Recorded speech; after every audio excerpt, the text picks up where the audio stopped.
നമസ്കാരം. മാതാപിതാ ഗുരുദൈവത്തിന്റെ ഇന്നത്തെ എപ്പിസോഡിലേക്ക് എല്ലാ പ്രിയ പ്രേക്ഷകർക്കും സ്വാഗതം.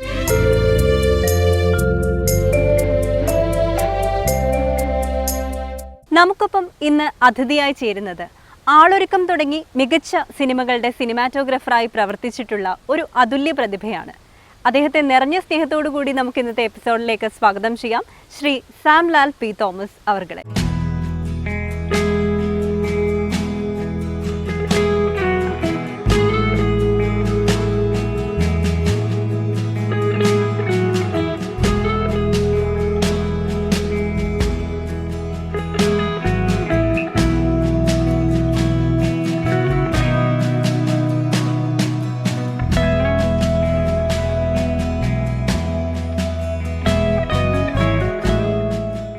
ഒരുപാട് ഫീൽഡുള്ള ഒരു മേഖലയാണ് നമ്മുടെ സിനിമ എന്ന് പറയുന്നത്, ഒരുപാട് കൂട്ടായ്മ. അപ്പൊ അതിന്റെ രണ്ട് വ്യത്യസ്തമായിട്ടുള്ള മേഖലയാണ് സൗണ്ട് എഞ്ചിനീയറിംഗും ഛായാഗ്രഹണവും എന്ന് പറയുന്നത്.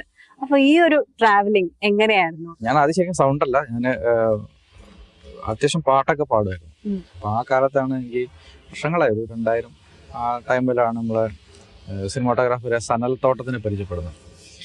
സൺലൈറ്റിനോട് നല്ല ഫ്രണ്ട്ഷിപ്പ്. ഇങ്ങനെ സൺലൈറ്റിൻ്റെ ഒരു സ്റ്റുഡിയോ ഉണ്ട് തിരുവനന്തപുരത്ത് തന്നെ, ന്യൂ TV എന്ന് പറഞ്ഞ സ്റ്റുഡിയോ. ആ സ്റ്റുഡിയോയിലേക്ക് വരികയും സൺലൈറ്റിനായിരുന്നു അവിടെ തന്നെ ഇത് റെക്കോർഡിങ് പഠിപ്പിക്കുകയും പിന്നെ ആ സ്റ്റുഡിയോ തന്നെയായിരുന്നു വർഷങ്ങളോളം.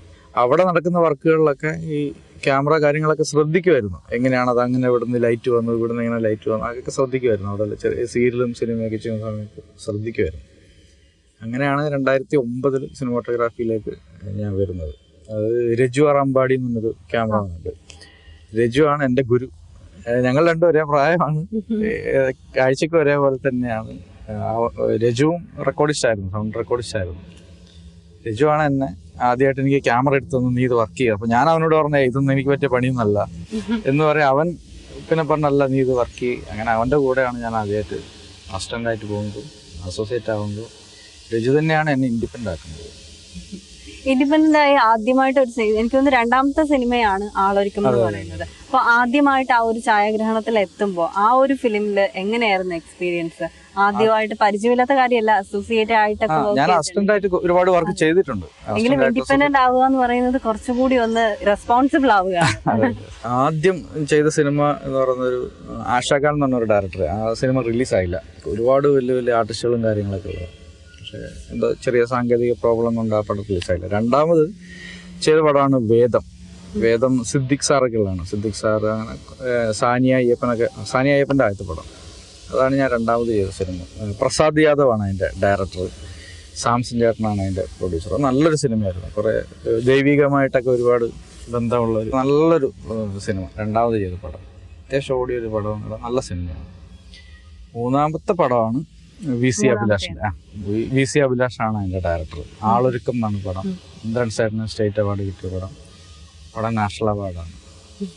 അതെ, എല്ലാവർക്കും മലയാളികൾക്ക് എല്ലാവർക്കും അഭിമാനിക്കാവുന്ന ഒരു കുറഞ്ഞ ബജറ്റ് കൊണ്ട് തന്നെ നമ്മളെ അഭിമാനിപ്പിച്ച ഒരു സിനിമയാണ്. നല്ല സിനിമ. അപ്പോൾ നമുക്ക് തീർച്ചയായും കരിയർ വിശേഷങ്ങളിലേക്കൊക്കെ വരാം. അതിനു മുമ്പ് മാതാപിതാ ഗുരു ദൈവം, ഈ 4 വ്യക്തിത്വങ്ങളാണ് നമ്മുടെ എല്ലാവരുടെയും ജീവിതത്തിന്റെ അടിത്തറ എന്ന് പറയുന്നത്. അപ്പോൾ അമ്മയെ കുറിച്ചിട്ടുള്ള വിശേഷങ്ങളാണ്. കുട്ടിക്കാലം മുതലതായി ഈ നിമിഷം വരെ അമ്മ എന്ന് പറയുന്ന ആ ഒരു സ്വാധീനം, ആ ഒരു ശക്തി എന്ന് പറയുന്നത് വളരെ വലുതാണ്. ആ ഒരു സ്വാധീനത്തെ കുറിച്ചും ഓർമ്മകളെ കുറിച്ചും വിശേഷങ്ങളെ കുറിച്ചും ഒക്കെ പറയും. അമ്മേനെ കുറിച്ചാണ് ഒരുപാട് പറയാനുണ്ടാവും. കാരണം എല്ലാവരാണല്ലോ, അമ്മയും പപ്പയാണ് എൻ്റെ ഇതിൽ പറയുകയാണെങ്കിൽ എന്നെ ഏറ്റവും കൂടുതൽ സ്വാധീനിച്ചിട്ടുള്ള അമ്മയാണ്. അമ്മയിൽ നിന്നാണ് എൻ്റെ ഫാമിലി എല്ലാം ഏകദേശം മ്യൂസിക് ഫാമിലിയാണ്. അമ്മയിൽ നിന്നാണ് ഞാനൊരു ചെറിയൊരു ഗായകൻ, പാട്ട് പാടും എന്നുള്ള രീതിയിലേക്ക് അമ്മേനാണ് എന്നെ പഠിപ്പിച്ചത് എല്ലാ കാര്യങ്ങളും. അമ്മയെ കുറിച്ച് ഒരുപാടുണ്ട് പറയാം. അമ്മ പഠിപ്പിച്ചപ്പോ ഏതെങ്കിലും പാട്ടൊക്കെ ഓർമ്മയുണ്ടോ? ഇനിയിപ്പോ പാടാനും പഠിപ്പിക്കാതെ നോക്കണ്ട, അതിപ്പോ പാട്ടൊന്നും പ്രാക്ടീസ് ചെയ്യാറൊന്നുമില്ല.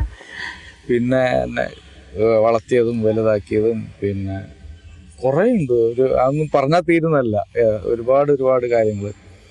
എൻ്റെ എല്ലാ കാര്യത്തിലും അമ്മ തന്നെയാണ് ഈ വലുതായി ഇപ്പോഴും എല്ലാ കാര്യങ്ങളും നോക്കുന്നതും എല്ലാ കാര്യങ്ങളും സംസാരിക്കുന്നതും. ഞാൻ എൻ്റെ അമ്മയും പപ്പയായിട്ടും ഞാൻ ഒരു സൗഹൃദമാണ്.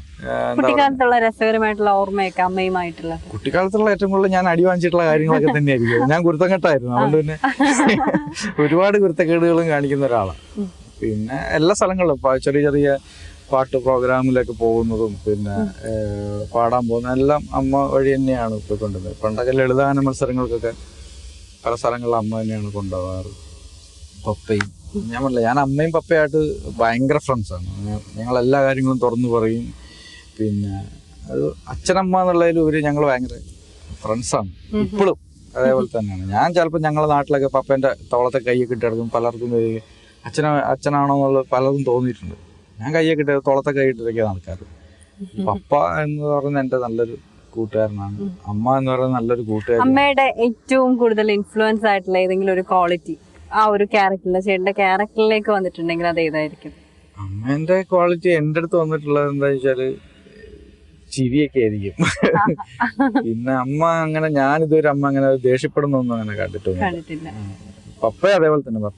പപ്പ എന്നെ ഇതുവരെ അടിച്ചിട്ടില്ല. അമ്മ ഇഷ്ടം പോലെ അടിച്ചിട്ടൊക്കെ ഉണ്ട്. പപ്പ എന്നെ ഇതുവരെ ഒന്ന് തൊടുപോലും ചെയ്തിട്ടില്ല. വഴക്ക് പറയുന്നല്ലാണ്ടൊന്നും. പിന്നെ 2 മിനിറ്റ് കഴിയുമ്പോഴത്തേനും കൂളാണ്. പിന്നെ എന്താ പറയണ്ടേ, ഈ ഫിലിം വർക്കൊക്കെ കണ്ടിട്ടുണ്ടോ അമ്മ? പിന്നെ എന്ത് പറയും അതിന്റെയൊക്കെ സന്തോഷമുള്ള. കാരണം അവരൊക്കെ പക്ക ഗ്രാമത്തിൽ ജനിച്ചു, വയനാട്ടില് ജനിച്ചു വളർന്നവരാ. അവർക്ക് ഇതിനെ കുറിച്ച് കൂടുതൽ അറിയത്തില്ലെങ്കിലും ഭയങ്കര ഇഷ്ടമാണ്, സന്തോഷമാണ്. പിന്നെ എന്റെ മേഖലയിൽ അമ്മയും പപ്പയും ഇതുവരെയും നീ ഇന്നത് പഠിക്കണം, അല്ലെങ്കിൽ നീ ഇന്നതാവണം, നീ അങ്ങനെ ആവണം എന്നൊന്നും പറഞ്ഞിട്ടില്ല. എന്നോട് പറഞ്ഞത് നിനക്ക് എന്താണോ ഇഷ്ടം നീ അങ്ങോട്ട് പോയിക്കൊള്ളാനാണ് പറഞ്ഞത്. നിനക്കെന്താണോ ആവാൻ ഇഷ്ടം നീ അങ്ങ് പറഞ്ഞോളൂ എന്നാവുന്നത്. അപ്പോൾ നാട്ടിൽ നിന്നാണെങ്കിലും ഞാൻ ഇങ്ങോട്ട് എൻ്റെ സ്വന്തം ഇഷ്ടപ്രകാരമാണ് തിരുവനന്തപുരത്തേക്ക് വന്നത്. അതിനൊന്നും ഒരു തടസ്സമൊന്നും അവർ നിന്നിട്ടില്ല. അതുപോലെ തന്നെ നമുക്ക് എന്തെങ്കിലുമൊക്കെ ഒരു വിഷമമൊക്കെ വരുവാണെങ്കിൽ നമ്മൾ ഓടി അമ്മയുടെ അടുത്താണ് ചെല്ലുക. ഒരു വല്ലാത്തൊരു ആശ്വാസമായിരിക്കും. അങ്ങനെയൊക്കെ പോയിട്ടുണ്ടോ?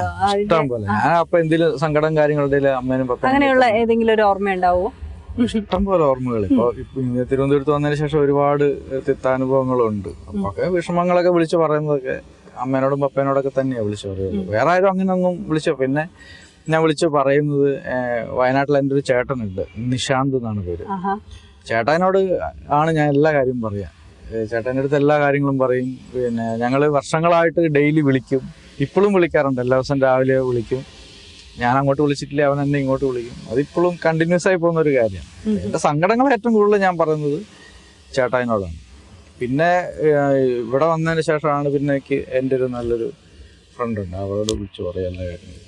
സങ്കടങ്ങളൊക്കെ പറയാൻ, സന്തോഷങ്ങളൊക്കെ പറയാം. അമ്മ ഉണ്ടാക്കി തന്ന ഫുഡ് ഏതായിരിക്കും കുട്ടിക്കാലത്ത് ഏറ്റവും കൂടുതൽ? ഫുഡ് എനിക്ക് ഏറ്റവും ഇഷ്ടം എന്ന് പറഞ്ഞാല് ഇപ്പൊ മിസ് ചെയ്യുന്ന അങ്ങനെ കറികളാണ് മിസ് ചെയ്യുക. കറിയൊക്കെ നല്ല രസമുള്ള കറികളൊക്കെ, നല്ല കടലക്കറിയൊക്കെ എനിക്ക് ഭയങ്കര ഇഷ്ടം. അമ്മ ഉണ്ടാക്കുന്ന കടലക്കറികളൊക്കെ തേങ്ങാക്കൊത്തൊക്കെ ഇട്ടിട്ടുള്ള അതൊക്കെ ഭയങ്കര ഇഷ്ടമാണ്.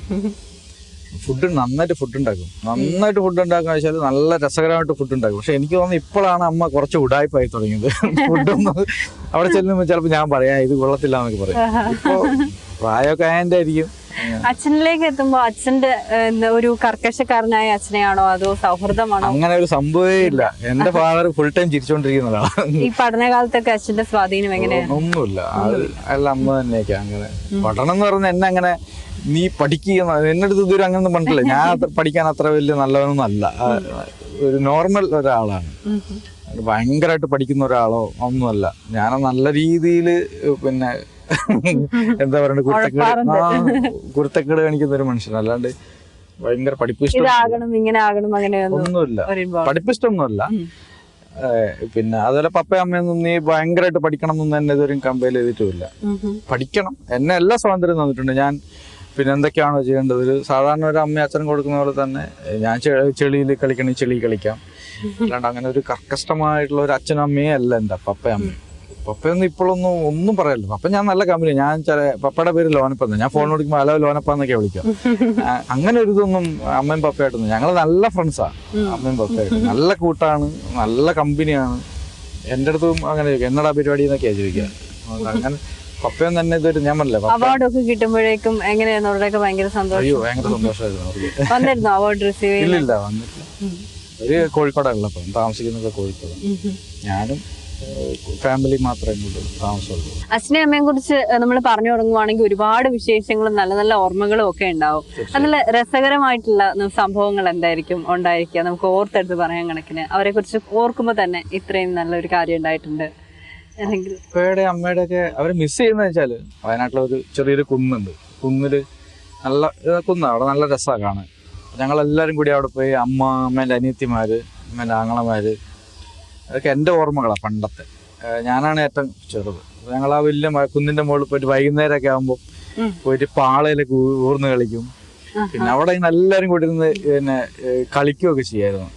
ഞാൻ ചെറുതായിരുന്നു. അപ്പം അതൊക്കെയാണ് ഇപ്പം മിസ് ചെയ്യുന്നത്. ഓർക്കാറുണ്ട് ഒരുപാട് കാര്യം. കുട്ടിക്കാലത്തെ നല്ല രസമാണ്. എന്നെ സംബന്ധിച്ച് എനിക്ക് ഭയങ്കര രസമാണ് വെച്ചാൽ നല്ല ഗ്രാമം, നല്ല വായു, പിന്നെ അവരുടെ കൂടെയുള്ള അമ്മയാണ് എൻ്റെ ഫാമിലിയിൽ ഏറ്റവും മൂത്തത്. അമ്മേൻ്റെ ഇളയതുങ്ങളാണ് ബാക്കി എല്ലാവരും. അപ്പം അനിയത്തിമാരും ആങ്ങളമാരും അവരെല്ലാവരും കൂടി കുന്നിൽ പോയിരുന്ന് കളിക്കുക, ഭയങ്കര രസമുള്ള പരിപാടി. അതൊക്കെ മിസ് ചെയ്യുന്നുണ്ട് ഭയങ്കരമായിട്ട്. പപ്പയുടെ ഇതേപോലെ തന്നെയാണ്. പപ്പ തന്നെ എന്തെങ്കിലും പറഞ്ഞിട്ടുണ്ടെങ്കിൽ ചിരിച്ചോണ്ടിരിക്കത്തുള്ളൂ, അല്ലാണ്ട് കൂടുതൽ അങ്ങനെ ഒരു പിന്നെ ഒന്നും പറയാറില്ല. ഒരു കാം ആൻഡ് ക്വയറ്റ് ആയിട്ടുള്ള ഒരു മനുഷ്യനാണ്. ആരും ഒന്നും പറയില്ല, എന്നെ ഒന്നും പറയില്ല. പിന്നെ എന്തെങ്കിലും പറഞ്ഞാൽ ചിരിക്കും, പിന്നെ അടുത്ത് വന്നിരിക്കും, ഇങ്ങനെ തോണ്ടിക്കൊണ്ടിരിക്കുക, അതൊക്കെ തന്നെ ഉള്ളൂ.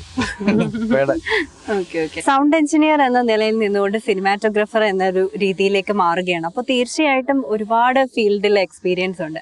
സ്കൂൾ ലെവൽ മുതൽ നമ്മൾ ഇന്ന് ഈ ഒരു വ്യക്തി ജീവിതം വരെ എത്തി നിൽക്കുമ്പോൾ തീർച്ചയായിട്ടും ഒരുപാട് പേര് നമ്മുടെ മാനസ ഗുരുക്കന്മാരായിട്ടുണ്ട്. അതുപോലെ തന്നെ സ്കൂൾ ലെവലിലെ കോമ്പറ്റീഷൻസിനൊക്കെ പോകുമ്പോഴേക്കും ഒരുപാട് ടീച്ചേഴ്സിന്റെ ഒക്കെ സപ്പോർട്ടും കിട്ടാറുണ്ട്. കുഞ്ഞുനാളിൽ നമ്മളെ പഠിപ്പിച്ചവർ തന്നെ ആയിരിക്കണം എന്നില്ല, ഇന്ന് ഈ ഒരു ലെവലിൽ എത്തി നിൽക്കുമ്പോൾ എന്തെങ്കിലുമൊക്കെ പറഞ്ഞു തന്നിട്ടുള്ളവര്, അല്ലെങ്കിൽ നമുക്ക് മനസ്സുകൊണ്ട് നമ്മൾ എന്തെങ്കിലുമൊക്കെ പഠിച്ചിട്ടുണ്ടെന്ന് തോന്നിയിട്ടുള്ളവര്, അത്തരത്തിലുള്ള ഒരുപാട് വ്യക്തിത്വങ്ങൾ ഉണ്ടായിരിക്കും.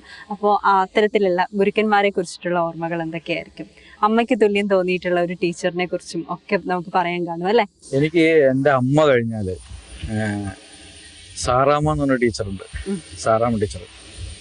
കാരണം ഞാൻ വയനാട്ടിൽ പഠിക്കാനത് CSI ഡേ കെയർ സെൻ്ററിലാണ് ഞാൻ പഠിച്ചത്. അപ്പോൾ അവിടെ ഉണ്ടായിരുന്ന ടീച്ചറാണ് സാറാമ്മ ടീച്ചർ. എന്നെ വളരെ ചെറുതിൽ മുതൽ എന്നെ എടുത്ത് വളർത്തിയ ടീച്ചറാണ്.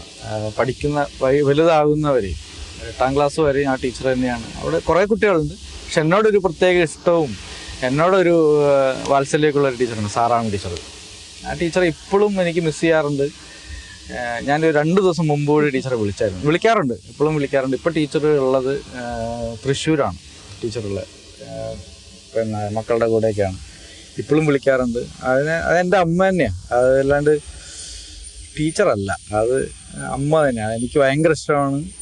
എനിക്കൊരു ചെറിയൊരു ഞാനൊരു വിഷമഘട്ടത്തിൽ പോയ സമയത്തൊക്കെ ഭയങ്കരമായിട്ട് സങ്കടപ്പെടും, ഭയങ്കരമായിട്ട് കരയും. എന്നെ കാണാൻ പറ്റാണ്ട് കോഴിക്കോട് വരെ പിന്നെ വരും ഒക്കെ ചെയ്തൊരു ടീച്ചറാണ്. ടീച്ചറല്ല, അമ്മ. ഞാൻ എൻ്റെ ഫോണിലും ഇപ്പോൾ അമ്മ എന്നിട്ട് തന്നെ ഇട്ടിട്ടുള്ളത്. ഇപ്പോഴും മിസ് ചെയ്യാറുണ്ട്. എനിക്ക് ഭയങ്കര മിസ്സിങ് ആണ്. അത് നിങ്ങളത് ചോദിക്കണ്ട, അത്രയ്ക്കും മിസ് ചെയ്യുന്നുണ്ട് ആ ടീച്ചറെ ഭയങ്കരമായിട്ട്. അമ്മ പോലെ തന്നെ, അമ്മ തന്നെ. അതുപോലെ തന്നെ റോൾ മോഡൽസ് ആയിട്ട് തോന്നിയിട്ടുള്ളതും കരിയറിൽ വന്നിട്ടുള്ള മെന്റേഴ്സും ഒക്കെ, അവരെയൊക്കെ കുറിച്ച്. ഞാൻ ഈ ഫീൽഡിലേക്ക് വരുന്നത് വർഷങ്ങൾ മുമ്പ്, എന്നുവെച്ചാൽ 98-ലൊക്കെയാന്ന് തോന്നുന്നു, 98-99-ലൊക്കെ ഈ അഭിനയിക്കാൻ മോഹമായിട്ടാണ് ഞാൻ വരുന്നത്. അങ്ങനെയാണ് PT ചന്ദ്രൻ എന്നൊരു സാറിൻ്റെ കൂടെയാണ് എന്നെ നിർത്തുന്നതും. അങ്ങനെ സാറിൻ്റെ കൂടെ തന്നെയായിരുന്നു കുറേ ഷോർട്ട് ഫിലിംസും അങ്ങനെയൊക്കെ സാറിൻ്റെ കൂടെയായിരുന്നു വർഷങ്ങളോളം. അങ്ങനെ സാറിൻ്റെ വർക്കിന് ക്യാമറ ചെയ്യാൻ വന്നുകൊണ്ടിരുന്നതാണ് സനൽ തോട്ടം എന്ന സിനിമാറ്റോഗ്രാഫർ. അങ്ങനെ സൺലൈറ്റിനായിട്ട് ഫ്രണ്ട്സ്, നല്ല കമ്പനി. അങ്ങനെ സൺലൈറ്റിനാണ് എന്നെ തിരുവനന്തപുരത്ത് കൊണ്ടിരുന്നതും സൺലൈറ്റിൻ്റെ സ്റ്റുഡിയോയിൽ നിർത്തുന്നതും. എന്താ പറയണ്ടത്, ഞാൻ എന്തായി ഇപ്പോൾ, അല്ലെങ്കിൽ ഞാനിപ്പോൾ ഒരു സിനിമാറ്റോഗ്രാഫർ ആയിട്ടുണ്ടെങ്കിൽ ഞാനിവിടെ എത്താൻ കാരണം സൺലൈറ്റിനാണ്. അപ്പോൾ എന്താ പറയണ്ടത്, എൻ്റെ ലൈഫിൽ ഏറ്റവും വലിയ, ഞാൻ ഇപ്പോഴും ബഹുമാനിക്കുന്നതും ഞാനിങ്ങനെ ആയതിന് കാരണം സനൽ തോട്ടം എന്ന് പറഞ്ഞ സിനിമാറ്റോഗ്രാഫറാണ്. സൺലൈറ്റ് ഇപ്പോൾ വലിയ പ്രൊഡ്യൂസറൊക്കെയാണ്, സ്വന്തമായിട്ട് സ്റ്റുഡിയോ ഉണ്ട്. സൺലൈറ്റിനാണ് എനിക്കെല്ലാം, കാരണം എൻ്റെ എല്ലാം സൺലൈറ്റിനാണ്. ഞാനിപ്പോൾ തിരുവനന്തപുരത്ത് വന്നതാണെങ്കിൽ എന്നെ ഇത്ര ആക്കിയതും സൺലൈറ്റിനാണ്. പിന്നെ സൗണ്ടിൽ എൻ്റെ ഗുരു എന്ന് പറയുന്നത് രാജേഷാണ് എന്നെ സൗണ്ട് പഠിപ്പിക്കുന്നതും. രാജേഷും റജി എന്ന് പറഞ്ഞ 2 പേരാണ്. രാജേഷാണ് എന്നെ സൗണ്ടിനെ കുറിച്ച് പഠിപ്പിക്കുന്നത്. യാദൃശ്യമായിട്ട് സൗണ്ടിലേക്ക് ചാടിപ്പോയതാണ്. പിന്നെ ഗുരു എന്ന് പറയുന്നത് സിനിമാറ്റോഗ്രാഫിയിൽ രജു തന്നെയാണ്. രജുവാണ് എന്നെ ആദ്യമായിട്ട്, ഞാൻ പറഞ്ഞില്ലേ, ഈ ക്യാമറ എടുത്ത് തരുന്നതും. ഞാൻ വേണ്ടാന്ന് പറഞ്ഞപ്പം എന്നെ വഴക്ക് പറഞ്ഞിട്ട് എനിക്ക് ക്യാമറ എടുത്തു തന്നതാണ്. അങ്ങനെയാണ് അവൻ്റെ കൂടെ തന്നെയാണ് നിന്നത്. പിന്നെ ഗുരു എന്ന് പറയുന്നത് ഞാൻ ഇൻഡിപെൻഡൻ്റ് ആയതിനു ശേഷം ഒരുപാട് ഗുരുക്കന്മാരുണ്ട്. ജോമോൻ ചേട്ടനുണ്ട്, ജോമൻ തോമസിൻ്റെ കൂടെ ഞാൻ ചേട്ടൻ്റെ കൂടെ ഞാൻ വർക്ക് ചെയ്യാൻ പോയിട്ടുണ്ട്. പിന്നെ സൺലേട്ടൻ തന്നെ സിനിമാറ്റോഗ്രാഫറാണ്. സൺലേട്ടൻ്റെ കൂടെ ചെറിയ വർക്കുകളൊക്കെ ചെയ്യാം. അങ്ങനെ ക്യാമറയെ കുറിച്ച് എന്താണ് ക്യാമറ എന്ന് അറിയാനുള്ള ഒരു ക്യൂരിയോസിറ്റിയും അങ്ങനെ പോയി.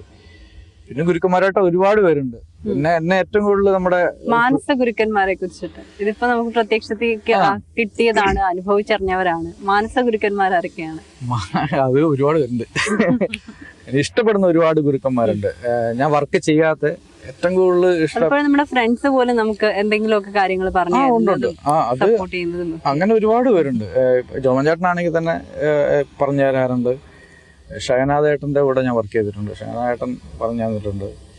പിന്നെ എനിക്ക് എല്ലാ കാര്യങ്ങളും ഇപ്പോൾ പറയുകയാണെങ്കിൽ ഇസ്മയിൽ ഹസൻ സാറാണ്.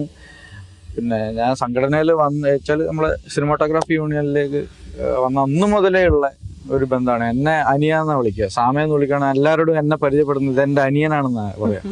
എനിക്ക് സാറും അതേപോലെ. ഞാൻ സാറിനെ വിളിക്കുന്നെങ്കിലും മനസ്സുകൊണ്ട് ഞാൻ എൻ്റെ ഒരു ജ്യേഷ്ഠൻ്റെ തുല്യത്ത് കാണുന്ന ഒരാളാണ്. എനിക്ക് ഭയങ്കര ഇഷ്ടമാണ്. ഭയങ്കര ഇഷ്ടം പറഞ്ഞാൽ അത് പറയാൻ പറ്റില്ല. എനിക്ക് അത്ര ഇഷ്ടമാണ് ഇസ്മയിൽ ഹസൻ സാറ്. പിന്നെ ഒരുപാട് ഗുരുക്കന്മാരുണ്ട്. ഇപ്പം നമ്മൾ ഒരുപാട് ഞാൻ പറഞ്ഞില്ലേ എസ് കുമാർ സാറ്, അവരൊക്കെ ഞാൻ ചെറുതിലേ നമ്മൾ അവരുടെ സിനിമകൾ കണ്ടിട്ടാണ് വന്നത്. അപ്പം ഇപ്പം അവരൊക്കെ ആയിട്ട് കൂടുതൽ അടുക്കാനും പിന്നെ അവരുടെ കൂടെയൊക്കെ ഒരു 5 മിനിറ്റ് നിൽക്കാനുള്ള ഭാഗ്യം കിട്ടിയിട്ടുണ്ട്. കാരണം നമ്മളൊക്കെ ദൂരെ നിന്ന് കാണേണ്ട വ്യക്തിത്വങ്ങളാണ് അവരെല്ലാം. അവരുടെയൊക്കെ അടുത്ത് നിന്ന് സംസാരിക്കാനും അവരുടെ അടുത്ത് ഇരിക്കാനും പറ്റിയെന്നുള്ളത് വലിയ ഭാഗ്യമാണ്. അതേപോലെ രാമേന്ദ്ര ബാബു സാറ്, ആ സാറിൻ്റെ അടുത്തൊക്കെ 1 മിനിറ്റ് നിന്ന് സംസാരിക്കാൻ കിട്ടിയതൊക്കെ എൻ്റെ ഏറ്റവും വലിയ ഭാഗ്യമാണ്. സാറിപ്പോൾ ഇല്ല, ജീവിച്ചിരിപ്പില്ല. അങ്ങനെ ഒരുപാട് വലിയ ലെജൻഡ് ആയിട്ടുള്ള വലിയ ക്യാമറമാരുടെ നിൽക്കാൻ പറ്റി, അല്ലെ അവരുടെ കൂടെ നിന്ന് ഒരു 5 മിനിറ്റ് നിന്ന് സംസാരിക്കാൻ പറ്റി എന്നുള്ളത് എന്നെ സംബന്ധിച്ചിടത്തോളം എനിക്ക് വലിയൊരു അനുഗ്രഹമാണ്. ചിലപ്പോൾ അവരുടെയൊക്കെ ബ്ലെസ്സിങ് ഉണ്ടാവും. പിന്നെ എൻ്റെ ഗുരുക്കന്മാരുടെ ബ്ലെസ്സിങ് തന്നെയാണ്. എന്നെ ഇഷ്ടപ്പെടുന്നവരുടെ ബ്ലെസ്സിങ് ഒരുപാട് എനിക്ക് കിട്ടിയിട്ടുണ്ട്. അതുകൊണ്ടായിരിക്കും കുറച്ച് വർക്കുകളൊക്കെ കാര്യങ്ങൾ. ആസ് എ സിനിമാറ്റോഗ്രാഫർ ആരൊക്കെയായിരിക്കും റോൾ മോഡൽ, അല്ലെങ്കിൽ ആരുടെയൊക്കെ വർക്കുകൾ റെഫർ ചെയ്യാറുണ്ട്? ഇത് വളരെ പെർഫെക്റ്റ് ആണ്, അല്ലെങ്കിൽ ഇത്രയും മാജിക്കൽ ആയിട്ടാണ് അവർ ആ ഒരു സിനിമാറ്റോഗ്രാഫി ചെയ്തിരിക്കുന്നത്. അപ്പൊ അങ്ങനെയൊക്കെ കണ്ടുപഠിക്കണമെന്ന് തോന്നി. എനിക്ക് കൂടുതൽ ഇഷ്ടം എന്ന് പറഞ്ഞത് എം.ജെ. രാഷ സാറിന്റെ വർക്കുകൾ എനിക്ക് ഭയങ്കര ഇഷ്ടമാണ്. ഭയങ്കര ഇഷ്ടം വെച്ചാൽ പ്രത്യേക ലൈറ്റിങ്ങും കാര്യങ്ങളൊക്കെയാണ് എം.ജെ. സാറിന്റെ വർക്കുകൾ. പിന്നെ നമ്മൾ കിലുക്കം അങ്ങനെയുള്ള സിനിമകളൊക്കെ കണ്ടിട്ട് തലയ്ക്ക് ഭ്രാന്തായിട്ടുള്ള ഒരു സിനിമാറ്റോഗ്രാഫറാണ് എസ് കുമാർ സാറ്. അതൊക്കെ പണ്ട് മുതൽ അങ്ങനെയുള്ള സിനിമകളൊക്കെ കണ്ടിട്ട് ഭയങ്കര ഇഷ്ടമാണ് ആ ഒരു പാറ്റേൺ. പിന്നെ എം.ജെ. രാഷ സാറിന്റെ വർക്കുകൾ എനിക്ക് ഭയങ്കര ഇഷ്ടമാണ്. സണ്ണി ജോസഫ് സാർ, അങ്ങനെ ഒരുപാട് പേരുടെ വർക്കുകൾ ഇഷ്ടമാണ്. ഇനി ഇപ്പോഴത്തെ ന്യൂജൻ ആക്കാനാണ് ഞാൻ ഒരുപാട് പേരുടെ വർക്കുകളൊക്കെ എനിക്ക് ഇഷ്ടമാണ്. കണ്ടിട്ടില്ലെങ്കിലും കാണണം എന്ന് ആഗ്രഹിക്കുന്ന ഒരു സിനിമാറ്റോഗ്രാഫർ ആരായിരിക്കും? മലയാളത്തില് ഏകദേശം ആൾക്കാരെല്ലാം നേരിട്ട് കണ്ടിട്ടുണ്ട്, സംസാരിച്ചിട്ടില്ലെങ്കിലും കണ്ടിട്ടുണ്ട്. പിന്നെ കാണാൻ ആഗ്രഹമുള്ള സിനിമാറ്റോഗ്രാഫർ സന്തോഷ് സാറെ കാണണം എന്നൊക്കെ ആഗ്രഹമുണ്ട്. കാണുമല്ലോന്ന് അറിയില്ല. അവരൊക്കെയാണ് ആഗ്രഹം. പിന്നെ കുറച്ച് നമ്മുടെ മലയാള ഇൻഡസ്ട്രിയിലുള്ള ഗുരുക്കന്മാരായിട്ടുള്ള ആൾക്കാരെയൊക്കെ ഞാൻ കണ്ടിട്ടുണ്ട്. പ്രത്യക്ഷത്തില് നമ്മൾ ഇതുപോലെ ഗുരുക്കന്മാരെ ഉൾപ്പെടെ കണ്ടു കഴിഞ്ഞു. നമ്മുടെ അച്ഛനായാലും അമ്മയായാലും ഗുരുക്കന്മാരായാലും നമുക്ക് പ്രത്യക്ഷത്തിൽ കാണാൻ കഴിയും. പക്ഷെ ആ ഒരു രീതിയിലല്ല, നമുക്ക് അപ്രത്യക്ഷനായിട്ടുള്ള ഒരു ദൈവമാണ്, അരൂപിയായിട്ടുള്ള ഒരു ദൈവത്തെയാണ്. നമുക്കൊരിക്കലും ദൈവത്തെ നേരിട്ട് കാണാൻ കഴിഞ്ഞിട്ടില്ലെങ്കിൽ പോലും ദൈവ സാന്നിധ്യം എന്ന് പറയുന്നത് വളരെ അധികം നമ്മുടെ എല്ലാവരുടെയും ജീവിതത്തിലുള്ള ഒരു കാര്യം തന്നെയാണ്. ദൈവാധീനം എന്ന് പറയുന്നത് തീർച്ചയായും അത്തരത്തിലുള്ള വലിയൊരു അപകടത്തിൽ നിന്നും അത്ഭുതകരമായിട്ട് തന്നെ ഒരു രക്ഷപ്പെടലും വളർച്ചയും ഉയർച്ചയും ഒക്കെയാണ് പിന്നീട് തന്നത്. അപ്പോൾ അത്തരത്തിൽ ദൈവാധീനം വന്നിട്ടുള്ള അനുഭവങ്ങൾ ജീവിതത്തിലേക്ക്. എൻ്റെ ജീവിതത്തിൽ ദൈവാധീനം കൊണ്ട് ജീവിക്കുന്ന ഒരു മനുഷ്യനാണ് ഞാൻ. ദൈവം എന്തെന്ന് ശരിക്കും നേരിട്ടറിഞ്ഞ ഒരു വ്യക്തി എന്ന് വേണം എനിക്ക് ഞാൻ സ്വന്തം വിശേഷിപ്പിക്കുന്ന ഒരു കാര്യം. കാരണം ഞാൻ നേരിട്ട് കണ്ടിട്ടുണ്ട്.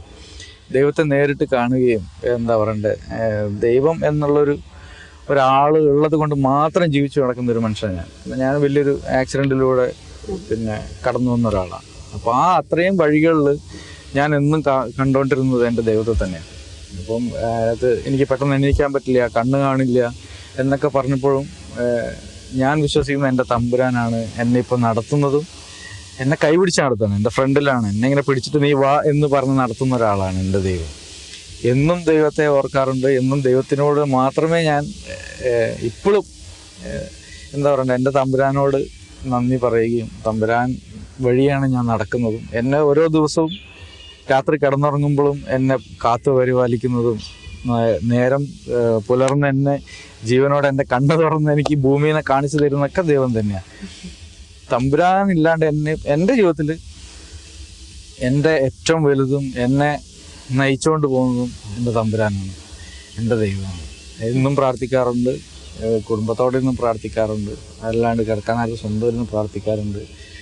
എനിക്ക് വേണ്ടി ഒരുപാട് പേര് പ്രാർത്ഥിക്കുന്നുണ്ട്, എനിക്ക് വേണ്ടി ഒരുപാട് പേര് പ്രാർത്ഥിച്ചിട്ടുണ്ട്. എൻ്റെ ആക്സിഡൻറ്റിലൊക്കെ ആണെങ്കിൽ ഒരുപാട് പേര് എനിക്ക് വേണ്ടി പ്രാർത്ഥിച്ചിട്ടുണ്ട്. അവരുടെയൊക്കെ പ്രാർത്ഥന കൊണ്ടാണ് ഞാനിന്നിപ്പോൾ ഈ നടക്കുന്നതും ഞാനിപ്പം എല്ലാവരോടും സംസാരിക്കാൻ പറ്റുന്നതൊക്കെ അവരോടുള്ളൊരു പ്രാർത്ഥനയും അവരോടുള്ള എല്ലാവരോടും ഞാൻ ഒരുപാട് നന്ദി പറയാണ്. തീർച്ചയായിട്ടും അഭിനേതാവാകാൻ വേണ്ടി ആഗ്രഹിച്ചിട്ട് ഇപ്പോ ഒരു ഛായാഗ്രഹണത്തിൽ കോമഡിയാണ് അതൊക്കെ. അപ്പൊ അപ്പോഴ് എന്താണ് ദൈവത്തോട് എന്തെങ്കിലും വിരോധം തോന്നിയിട്ടുണ്ടോ അതോ ഇല്ല? ഇല്ലില്ല, എന്റെ മേഖല എന്തെന്ന് ഞാനല്ല തീരുമാനിക്കുന്നത്, എന്റെ മേഖല തീരുമാനിക്കുന്നത് തമ്പുരാനാണ്. അത് ഇപ്പൊ ഇവിടെ എത്തിച്ചു എന്നുള്ളതാണ്. എന്റെ മേഖല ഇതാണെന്നുള്ളത് തമ്പുരാൻ. ഞാൻ വന്ന വഴികളൊക്കെ വളരെ ഇതാണ്. ഞാൻ എന്താ പറയണ്ടേ, വയനാട്ടിലാണ്, മാനന്തവാടി തൃശ്ശൂരേരി എന്ന് പറഞ്ഞ കൊച്ചു ഗ്രാമത്തിലാണ് പഠിച്ചത്. അവിടുന്ന് പഠിച്ചു വരികയും അവിടുത്തെ യാത്ര എന്ന് പറഞ്ഞാൽ അവിടെ എനിക്കൊരു മ്യൂസിക് ട്രൂപ്പുണ്ട്, അവിടെ ഒരു സെൻറ്റ് മേരീസ് എന്ന് പറഞ്ഞ ബാൻഡ് സെറ്റ് ട്രൂപ്പുണ്ട്. അവരാണ് എൻ്റെ എല്ലാം. ആ ട്രൂപ്പിലുള്ള എല്ലാ കലാകാരന്മാർ ആണ് എൻ്റെ ഏറ്റവും സുഹൃത്തുക്കൾ, ഇപ്പോഴത്തെ സുഹൃത്തുക്കൾ.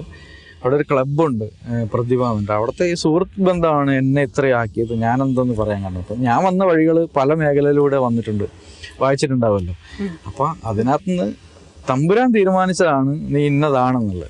നമ്മളൊന്നും തീരുമാനിക്കുന്നില്ല, നമ്മളൊന്നും ചെയ്യാനും പാടില്ല. എല്ലാ നിയന്ത്രണങ്ങളും ദൈവത്തിലൂടെ മാത്രമേ നടക്കുള്ളൂ. നമ്മൾ എന്തൊക്കെ പ്ലാൻ ചെയ്താലും തമ്പുരാൻ വിചാരിക്കണം ഞാൻ എന്ത് ചെയ്യണം, നമ്മൾ എന്ത് ചെയ്യണമെന്ന് അത് തമ്പുരാന്റെ കഴിവ് മാത്രമാണ്. അദ്ദേഹം പറയും, നമ്മൾ പോകുക എന്നുള്ളത് മാത്രമേ ഉള്ളൂ. തീർച്ചയായിട്ടും സ്വന്തം വ്യക്തി ജീവിതത്തിൽ ഊന്നി നിന്നുകൊണ്ട് അല്ലെങ്കിൽ ആ അനുഭവങ്ങളെ സാക്ഷ്യപ്പെടുത്തിക്കൊണ്ട് മാതാപിതാ ഗുരു ദൈവം എന്ന ഈ ഒരു മഹത് വചനത്തെ എപ്രകാരം ഒരു മികച്ച ഒരു സന്ദേശമാക്കി മാറ്റാം, അല്ലെങ്കിൽ നമുക്ക് ഓഡിയൻസിനോട് ആ ഒരു മെസ്സേജ് നൽകാം? ഞാൻ മനസ്സിലാക്കിയത് ചിലപ്പോൾ എൻ്റെ അനുഭവങ്ങളായിരിക്കും.